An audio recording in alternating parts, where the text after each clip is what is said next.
usibye ko ntawe ntakira gusa usibye ko njya mu buriri nkabwira Yesu nti mubyeyi ni wowe uzi uko meze ukora uko ushaka ko mureba iyi nzu ubu umuyaga urahuha urabona ibinompori birahagarika amabati hejuru bikajya hejuru usibye ngewe wahuguruye iyi nzu hari uwari warayitinyutse kujya aha hari mu bihuru ndatemurura ndagira na burya se wabaye nabi nuko wakabyarawe nuko bimeze nta bavandimwe ngira n'abahari ntawe navuga ngo arashoboye kugira icyo akora ntawe rwose ahubwo ngewe icyo nasaba ni ukugira ngo mbone gifasha yo kumfasha nayo iby'abavandimwe bo nta n'umwe mfite rwose wo kundwana wose uwakandwanyeho babona afite umuvandimwe nabaha ahantu hameze hatya naba njyenyine ntagira agasabune ntagira na ka mituweli nubwo abayobozi baraje ntibuko mureba ngiye gupfa nta mituweli mudugudu yaruha mudugudu yambona akaceremba akanyura urundi ruhande akigendera kugira ngo bahara amatwi yabo barayagize bati ni mu mwihuri gusa usibye uko Imana navuga ngo Imana niyo yonyine nizera ni ukugenda nkitambikamo gutyo nkahumiriza nakubwira ngo ikize ahubwo ngira ubwoba nka buriya bwana ubona bumanuka hariya hari ubwo buvuga buti tuje kwituma bwaza bukaza nkavuga nti none hazagera kamwe karokeramo nuko ariko ntabwo bari bagira Imana irabarinda tekereza na padiri yari yemeye kuvuga ati muhe ubufasha bwo kugira ngo wubakirwe ariko gitifu aravuga ati muramuka mubyubatse bizabishwenyuza padira aruhira kuhava yewe ngiye ku murenge inshuro 5 ngiye ku kagari inshuro navuga n'icumi zirimo rwose ngenda mbabwira ibibazo byanjye kimbabaza cyane n'inzara no kuba habi gutya nyine urabona n'ubuzima bwo kutagira n'itara umuntu acana muhagize nk'icyantera n'injoro urabona nka rukururu urabona ni mu bitare ndavuga ntikije kikantera mu nzu natabarwa n'iki usibye se kuvuga dawe uri mu ishuri ikindi ni iki nta kindi mfite rwose ntaho kwituma afite nta bwiherero mfite rwose bwo kuvuga ngo ndageraho niherera ni ahantu ku gasozi urabona gukandagiraho ni ukugenda umuntu atitira n'ikindi urabona ko cyenda kugwamo ariko nkavuga mbibwire bandese baravuga ngo humura ngo ihangane n'ibyo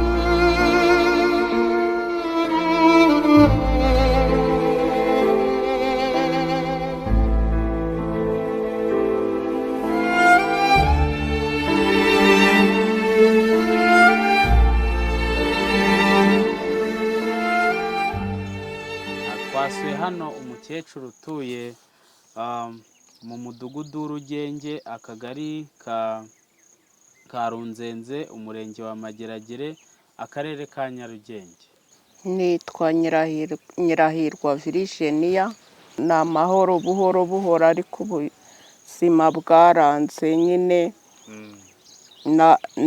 naje inaha ngaha nzanturutse ahantu mu ntuza mu burasirazuba ngeze n'ahangaha nje ndwaye ndaza nyine ngeze muri uyu murenge baranyakira bati uze aho ncumbitse, barambwira bati tuzakubakira, nyine saba ubufasha, bavuga ko bazanyubakira.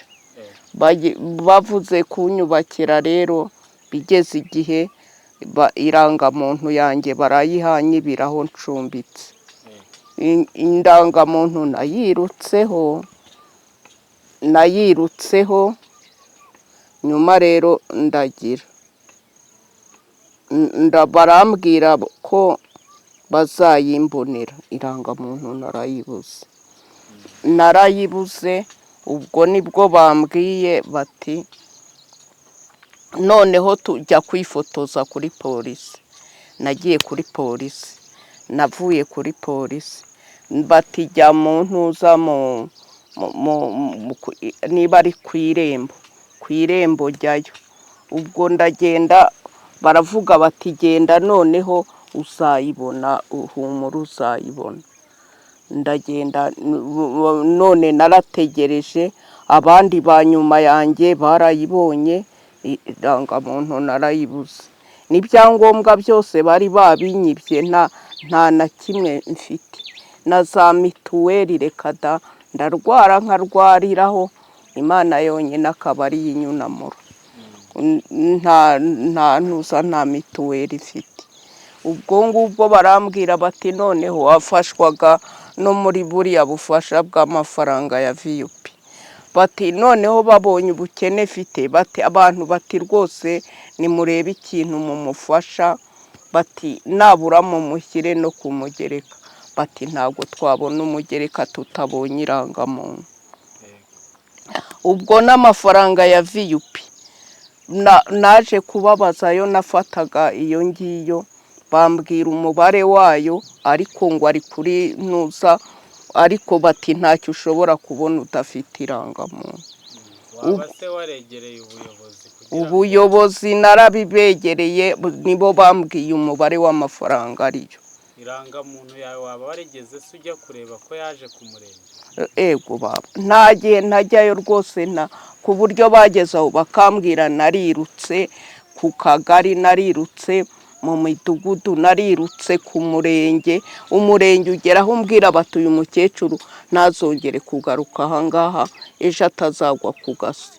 Ati bampa n'inomero zabo, ubu nshobora kubahamagara bakanyitaba. Egizegitifu w'umurenge se yabaza ikibazo cyawe? Igitifu wari urimo yabangejejemo ngo niba hari habaye inama, uwo nari nabibwiye ati ntibizagere mu kwa karindwi uyu mukecuru atabonye inzu yo kubamo. Ubwo urabona aho bigeze nyine, ukwa karindwi kurahita, tugera igihe cyo gutora banshyira ku mugereka.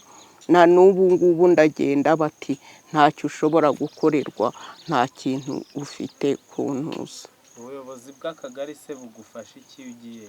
Ubuyobozi bw'akagari baravuga ngo nabo nta kintu barabona. Bavuze no kunyubakira, padiri yari yaremeye kumpa amabati 3, ati n'abakirisitu bagira icyo bashyiraho, abantu bemeye kunyubakira. Aravuga ngo ntabwo byemewe mu mujyi wa Kigali kubaka, ngo urayishyiraho barayibenura, barayiswanyura. Bakubwiye se ko bazagufasha iki niba wenda ubuyobozi bwaranze ko abantu bakubakira? Bo bakubwiye ko bagiye? Bo baravuga ngo nitonde ntegereze icyo leta ivuga, wowe ugeze mu zabukuru ugomba kuzabona inzu ngo muri bariya bagize. Ndategereza, urareba n'ubundi inzu y'aho ncumbitse ba nyirayo baravuga kuyigurisha. Ubu baramutse baje batisohoka ni ugukerakera ku gasozi. Waba se ufite ikibanza cyawe, ubutaka bwawe? Hari akarima nyine naguze hirya aho ngaho, navugaga ntibanshyiriramo akazu, ariko na n'ubu ngubu ntayo bigeze banshyiriramo. Baravuga ngo ntabwo hano hemewe kubakwa, ngo bazareba umuntu. muri ayo mazu y'abatishoboye. ubu se ni igiki kikubangamira mu buzima ubayeho hano? mu bintabangamirwa se ubu ndagira ko mpahisha kubona agafaranga reka da kubona umuriro, urabona nta muriro, narahageze sanga nta tara riri mu nzu, yewe nta kantu k'ubufasha namba nifiteho, gusa usibye nk'abagira neza babona bati byakomeye, urabona ubumuga bwanjye abenshi barabuzi, ariko nta kuntu navuga. Cyakora usibye rimwe gitifu wampaye icyo gihe, yampaye umwenda ampa n'intuza niba ari n'agafuka ka kawunga, icyo gihe nibyo bintu uvuga mperuka byo mu murenge wa Ntuza. inzu se uyijyamo gute? nta tara, ucana iki? reka da ni ukwigendera ubuzima, Imana yonyine niyo navuga imurikira, nayo ubundi none se ko nta urora nta tara ririmo, ngo bararyibye, barifatiraga aho ngaho ariko ikinyururu cyayo barakibye.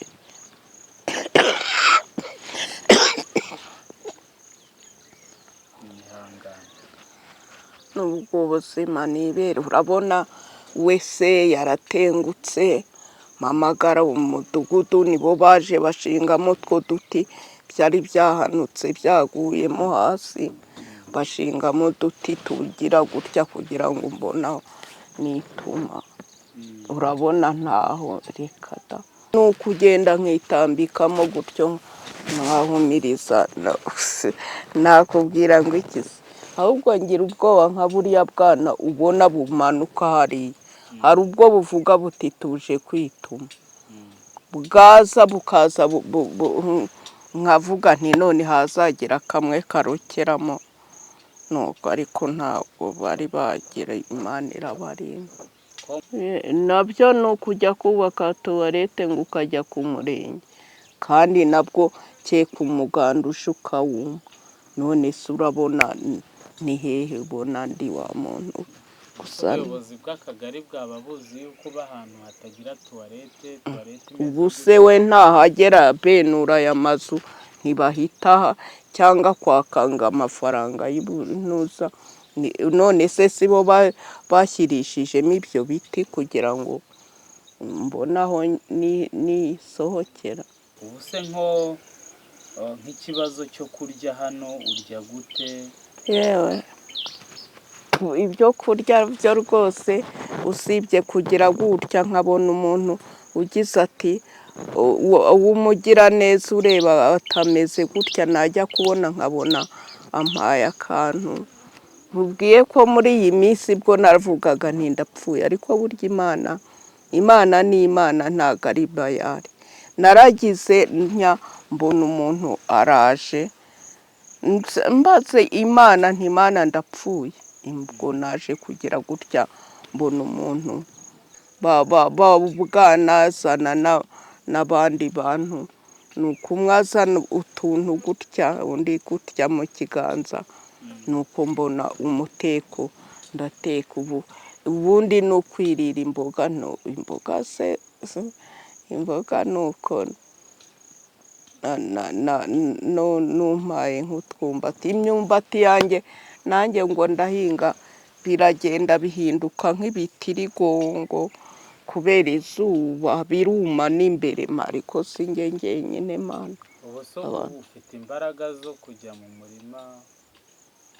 umurima uhinga si ukura ni ukugira ngo ntapfa ntawo, none se ntiyahinga mu gatuza, ntiyahinga inyuma mu gihumbi, ni ukwiyicarira. Ubundi abakirisitu haba hagize nk'aho mpaka karima akavuga ati reka nze tumuha akabyizi, wenda bakakampa nkabona n'intuza, urabona butarumye bwarahezeyo, muntu ubu nzavuga ngo nzarya Mana rero, Imana niyo intunze. Reka nkubwire nk'ubu uragenda, niba ugeze hariya bakaguha irobo ry'umuceri, uraza uwurye nk'uyu munsi, ejo uzamera ute? Burya Imana niyo nkuru, none se uko ubibona n'uwaza kuzura cyakwereka ubwo uko nararwaye nibera mu buriri, nararwaye mbaho, usibye Yesu wenyine navuze nti nishyize mu maboko yawe, ubundi ndategereza ikintu cyakorwa. Nyagasani aba ari we unyunamura, n'ubwo abayobozi baraje uko mureba ngiye gupfa nta mituweli, mudugudu yaruha, mudugudu yambona akaceremba akanyura urundi ruhande akigendera, kugira ngo bahara amatwi yabo barayagize bati nimumwihore gusa. Usibye uko Imana avuga ngo Imana niyo yonyine nizera inyunamura, nta kindi. Yewe ibyo kuvuga ngo none se umuntu bati tuguha agafaranga se ugire gutya, nagize gutya, ariko nagiye kubona mbona ntuza nanone ampaye icyo gihe utwumbati, naraheze nuko atese bimeze gute, nuko ubwo nitwo twari tumajije iminsi, nuko babonye ukuntu nabaye nabo byabateye ubwoba, nuko ubwo nibwo nta kundi kuntu bagize, mba nibereye aho, niko kuvuga ati reka nkuhe intuza akarima uzajya ukuramo n'imboga zo kugira, ni akantu kameze gatya, wumvishije kavuga ko yansigiyeho akandi. Inyabuto, icyo nasaba ubuyobozi se kunyubakira, kumbona icyo ndya, ikindi no kumbonera irangamuntu. Ikibazo cyawe ubuyobozi burakizi rwose. Ubona se ari iyihe mpamvu nta kintu bakora ku kibazo? Baravuga ngo ikibazo ni uko nta rangamuntu, ngo ntabwo bazi aho yasohokeye, ngo barayishakisha bakambaza. Nabwiye n'uwo mukobwa akiri Ikibungo, arirukanka ngo ajya ku murenge, ajya ku kagari, arayibura, ariko na n'ubu ngubu biracyara. Ese mu kagari kanyu ntago habamo wenda nk'uburyo bashobora gufasha umuturage umunyantege nke nkawe mu gihe afite ikibazo? Reka ta, nta kintu nari nabona bamfasha. Baravuga ngo genda we, nkababwira nti ndarenganye rwose, ngiye gupfa, ni inzara igiye kunyica, murabona ndiho nti nabura ngo natwe ubwacu, ngo ese ubu wagenda ukabwira umuturage ngo iki ngiki, nuko ubwo rero urumva yuko bakambwira bati ntacyo dufite.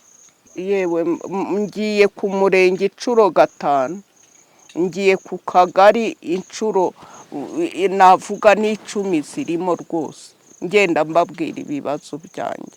Hari abandi bafite umutima w'urukundo, nabo bamfasha bakandebera nkaho kuba noye guhora nsohoka, bavuga bati wejo uzasohoka, no kubona ikintunga, urabona nta gasabune, nta kwa mituweli ko kunjyana kwa muganga, nta musarane mfite wo kwitumamo, urabona ko ndi ku gasozi rwose. Nta bavandimwe ngira,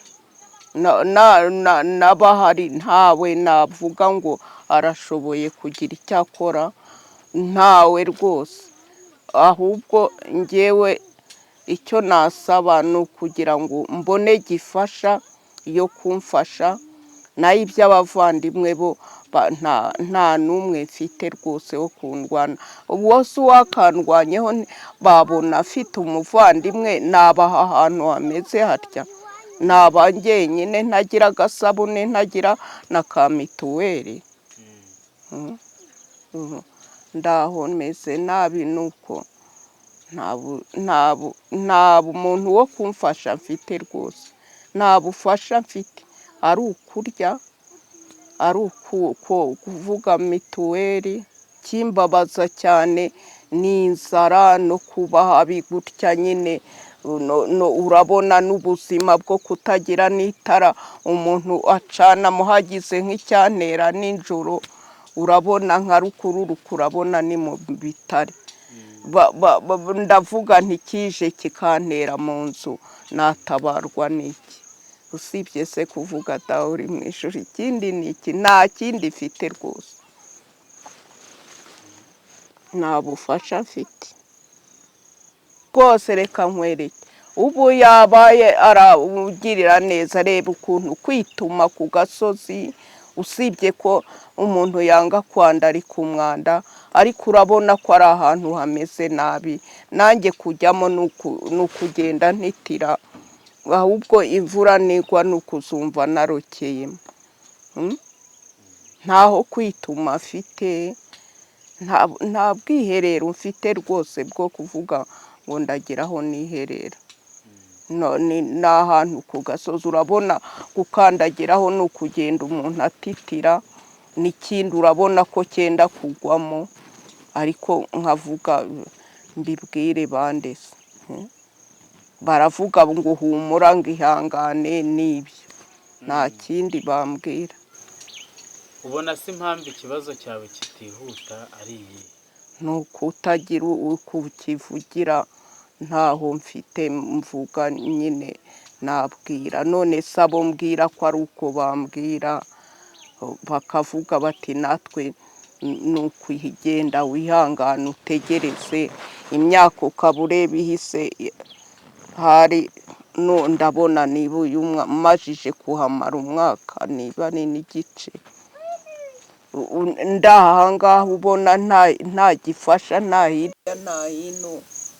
Nuko mbayeho, umuntu we bavuga bati humura, ejo tuzakubakira, ejo bundi tekereza na padiri yari yemeye kuvuga ati ntuhe ubufasha bwo kugira ngo wubakirwe, ariko gitifu aravuga ati muramuka mubyubatse nzabishwenyuza. Padiri aruhira kuhava, yaravuze ati ngo nitegereze, ngo weho ngo uri muri bare. Nkavuge se ko mureba iyi nzu, ubu umuyaga urahuha, urabona ibinompori birahagarika, amabati hejuru bikajya hejuru. Usibye ngewe wahuguruye iyi nzu, hari uwari warayitinyutse kujya aha, hari mu bihuru, ndatemurura ndagira na burya se wabaye nabi, nuko wakabyara we, nuko bimeze, nuko ndaho mugemo. Uburwayi umuntu arababara, wasonza ugahaguruka gutyo, nuko wenda ubwo imvura yaguye umuntu araza kujya asaba ibyatsi arye, naho ubundi ni ukubaho gusa. Umuntu avuga ati Imana gira icyo ukora, nta kindi, usibye ko nawe ntakira gusa, usibye ko njya mu buriri nkabwira Yesu nti mubyeyi ni wowe uzi ukomeza, ukora uko ushaka. Nyavamo umwuka, najya kubona nkabona umugira neza wenda akaza ati waramutse ute, najya kubona nkabona wenda ari utwazanira ku gasahani, ari ukuvuga ati icyo genda ukore gutya. Abakirisitu nibo bazaga bakaza nyine n'aka karima bakagahinga, urabona bari bampaye hano kure, urabona ko twumagatanye tugashiramo, izuba ryaraturangije, nkora iki? Nuko gusa Imana niyo tubanza amaso, n'abategetsi kandi wenda hari igihe Imana izabajyamo batekereze bavuge ngo habayeho umupfakazi, ngo akajya ahora ku irembo ry'umukire, niba ari umukire agenda asabiriza ati waje ukanyura. ni umuyobozi niba atari umucamanza. Aramubwira ati ngo ariko byageze igihe waza kwibaza ngo wa mugabo ngo nimureke njye kureba ngo numve igisubizo ngo cyuriya muntu ngo acyuriye mupfakazi. None rero n'abandi nabo wenda hari igihe Imana izagera igihe bagire bumve yuko ibintu bigomba gukorwa, hagira icyo Imana izakora. Yahoraga ku irembo ry'umukire akagenda akamubwira ati nyamuna waje ukankiranura n'utwanjye ukampesha utwanjye, amutera umugongo. Ariko umukire yageze aha aravuga ati inkeke y'uriya mupfakazi umporera ku irembo, avuga ati uriya ndababaye ati ngiye kubanza njye gukemura ikibazo cy'uriya mupfakazi. Imana iravuga ati none se kuki uwo mukene, uwo mukire niba ari umutegetsi, ati kuki yemeye kugira ngo asige byose akagenda akumva igisubizo cy'uwo mukene. Nanjye wenda hakabaho igihe mvuga nti ntabwo ngomba kwiheba, hari igihe Imana bazageraho bumva induru yanjye nkomeza kuvuga, wenda hari uzagirira impuhwe akampaho kuba no kubaho neza. Urakoze cyane.